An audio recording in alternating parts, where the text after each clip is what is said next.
Hey gang, AV here. I have two packages today, and just a friendly public service announcement right off the bat.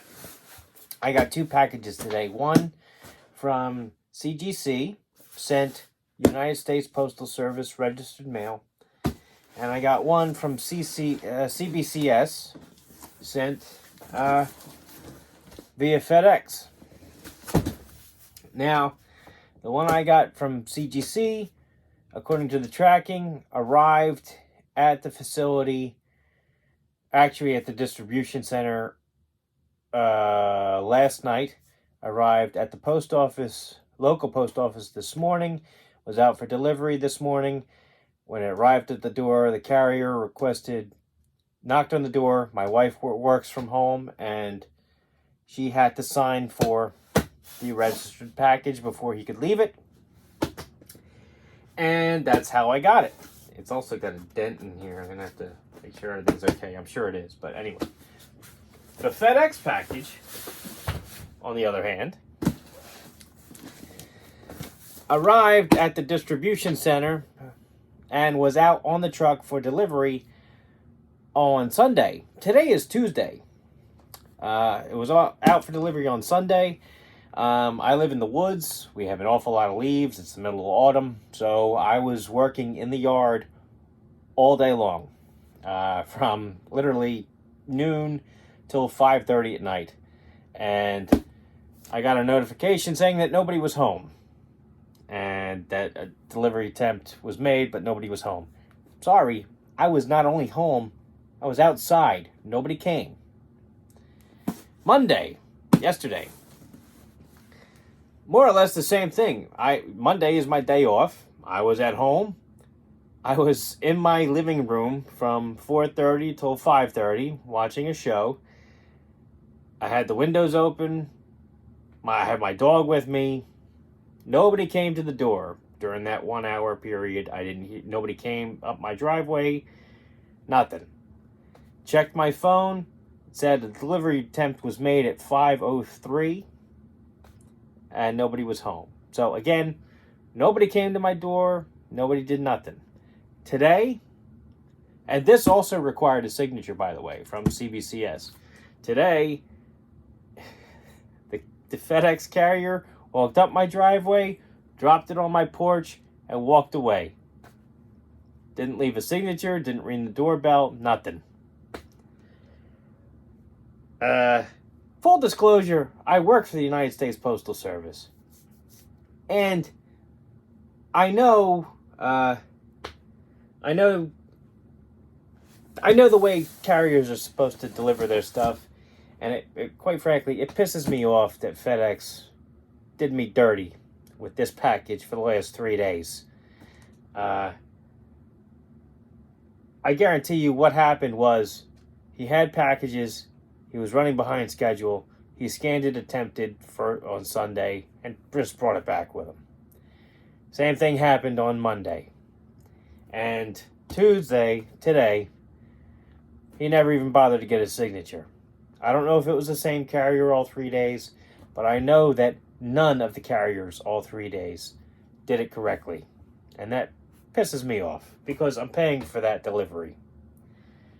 The USPS guy, post office guy, did it perfectly, and it showed up at the post office today. So bottom line, moral of the story here is, even though I do work for the United States Postal Service, I am not recommending their service because of that. I'm recommending their service because when it comes to registered mail, even though it costs more money, and even though it does take a little bit longer to get to you, it doesn't have as fast of a transit time.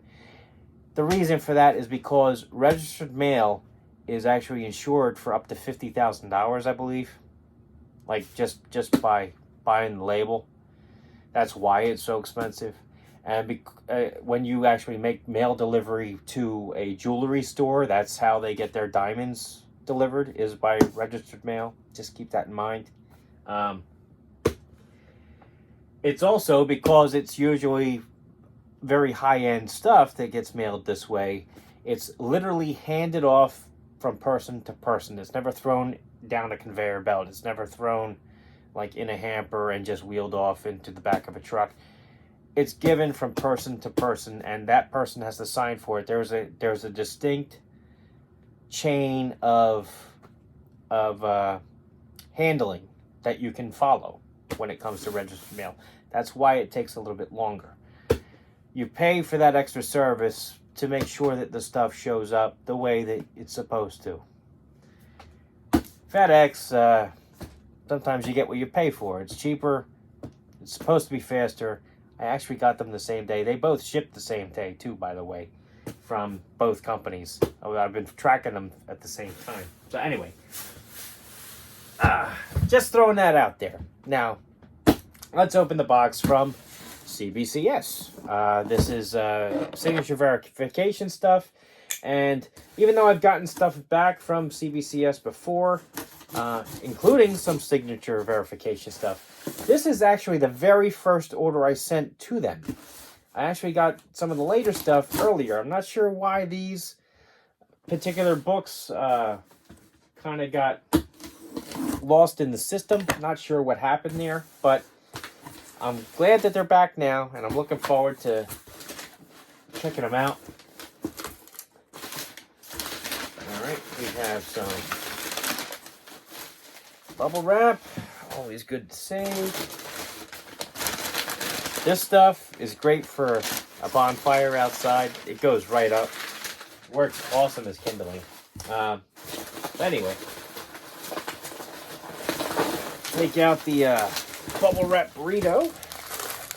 And looks like that's it for the box. Just more packing paper. Shove that in there. Alright. And I'm going to try to save the bubble wrap. So please bear with me, because I do use it when I do ship stuff out. So I try to save it. That was easy. I didn't even have to cut nothing. Alright. There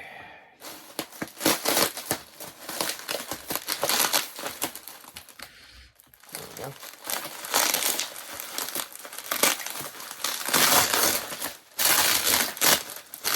I like to show me opening the packaging because I think that's important. I know a lot of people fast forward through this section and the noise gets a little obnoxious, but at the same time, I think it pays to see how well things are packaged. And I can already see the grade on one of my books, so let me just...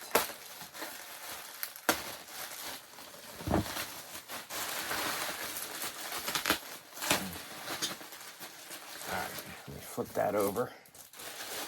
Not sure if you guys saw it, but I did. That's okay. Because as you guys know, I usually cheat and look online anyway. It's alright. I act surprised for your benefit, at least. Plus, you don't know what the grades are yet. Oh, you're still surprised no matter what. Alright, so let's fix that. Alright. So first of all, I am going to take them out of the sleeves, because even though the sleeves are nice, these are nice sleeves. I like the fact that it has a flap. They're crystal clear. They prevent scratches, and you can actually use these to keep your books bagged in, which is great. Alright, so, yeah. So first up we have, oh, okay, it's a good one. So we have Batman, what was it, 608? Yeah, Batman 608. First appearance of Hush, I believe. Right?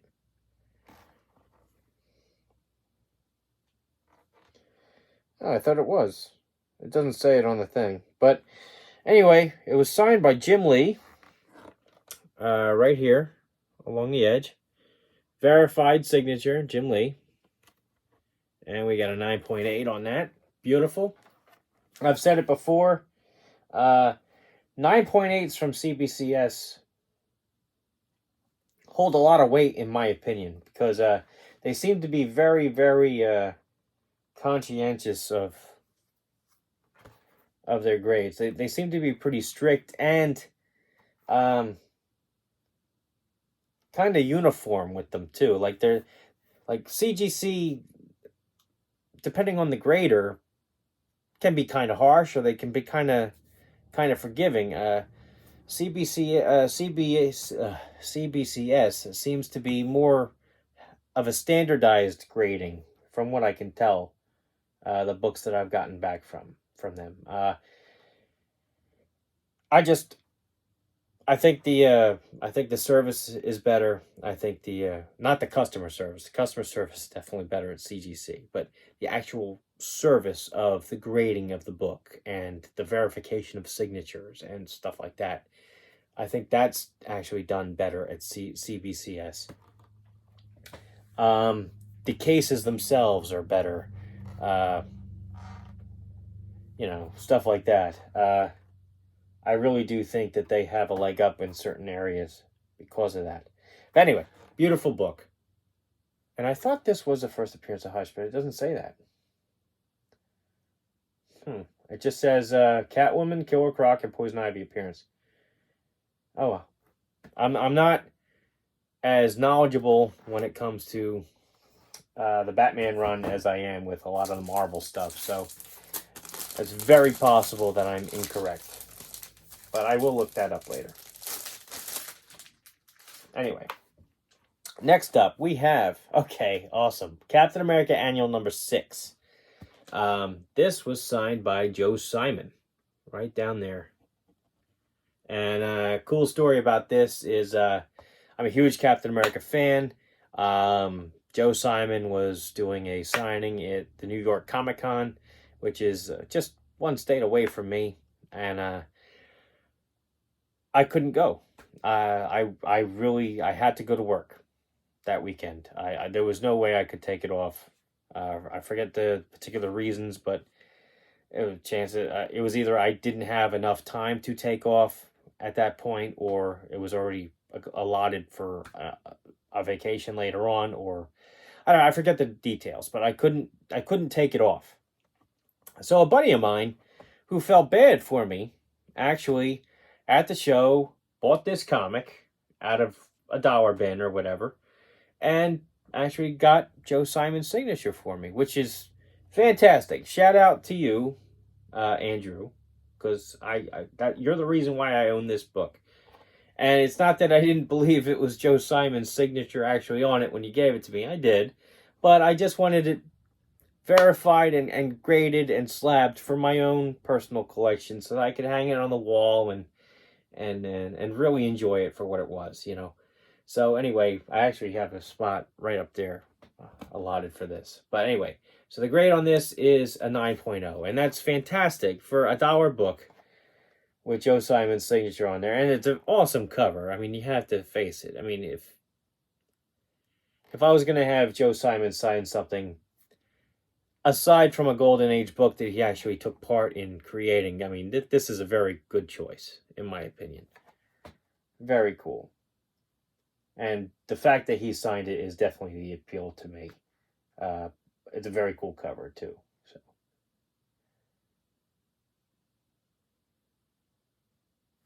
Beautiful.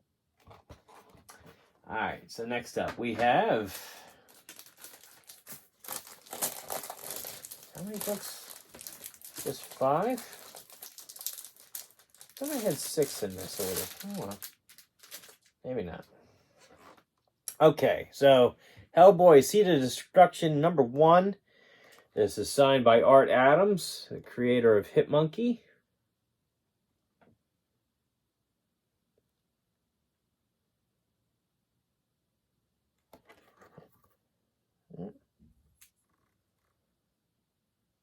Or not Hitmonkey. Monkey Man and O'Brien. Sorry, down there at the bottom. I had a brain fart there.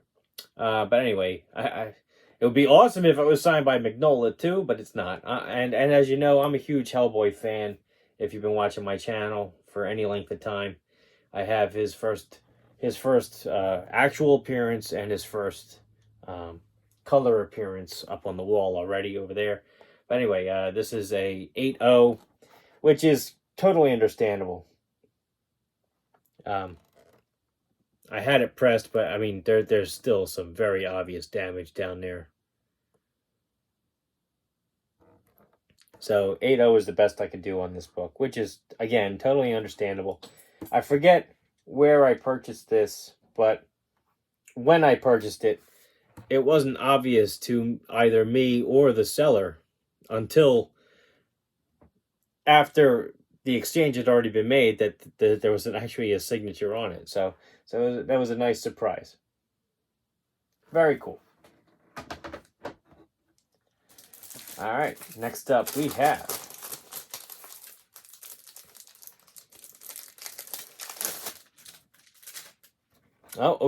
Spawn number 1.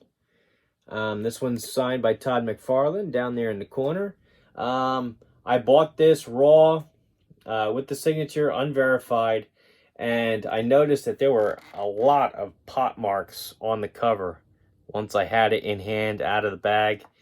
Not like it almost looked like somebody had walked on it with like soccer cleats. Like it had like a whole bunch of like pot mark pinpoint pot marks in the cover. Thankfully, none of them actually punctured the book or anything, but I mean they were all very deep indents. So I had it pressed, and we had a 9.8 on that, so that's fucking fantastic. Really was not expecting this to come back that high.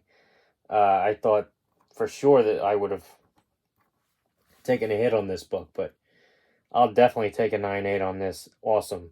And of course, the Todd McFarlane signature is verified. So now I have this signed, and I also have the Spider-Man number 1 up there with the spider's web stamp on the back. So I have both versions of his signature. I have the actual, like, you know, the fancy one, and then I have the scribble that he did way back when. So fantastic. That's awesome. 9.8 on that is huge. And the last book in this lot, since we are at like 18 minutes already, and it looks like they gave me the certificate that the book came with back. This is Wizard Ace Edition, the Ultimate Spider-Man number 1, signed by both Bendis and Bagley, which is fantastic. This is an acetate cover. I did request a press, but that was before I realized that acetates could not be pressed. And I believe that the acetate did show, yeah, you can kind of see indent there on the spine, stuff like that. 9.2, so that's fine. I totally understand that. That's completely acceptable for me. Beautiful Bagley cover too, with the Ultimate Villains. Very, very nice. This one might be for sale, actually, so check my eBay store, link down in the video description below to see if I have it posted by the time you watch this. Very cool, though. Brian Michael Bendis and Mark Bagley, both signed on there. Very nice. Bought that after the fact, too. So, that was it for my CBCS unboxing. Again, before I go, make sure you watch the beginning of this video if you fast forwarded it, because I give some very relevant information as far as the shipping goes. I know FedEx actually lost a friend of mine's package, and it took about, from CGC, and it took about a month before they actually found it and returned it to CGC.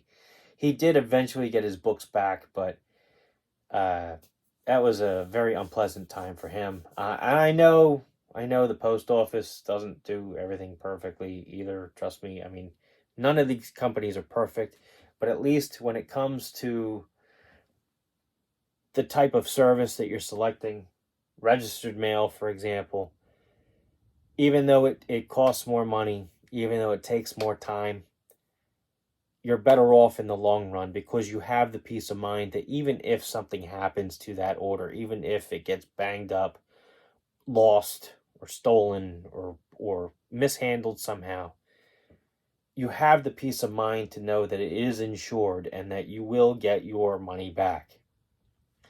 FedEx, that's another thing. I believe they only insure it for $100. So keep that in mind too. So anyway, this has been AV. If you like this video, check out my channel where you'll find a whole bunch of other comic book content. Occasionally toys too. I'm embarrassed to say I haven't made a toy video in a little while. I definitely owe you guys a few. Anyway, if you like what you see there, then please like, share, comment, subscribe, all of that. Greatly appreciated. Check out the video description down below for links to my eBay store as well as all the links to my social media accounts. And as always, take care.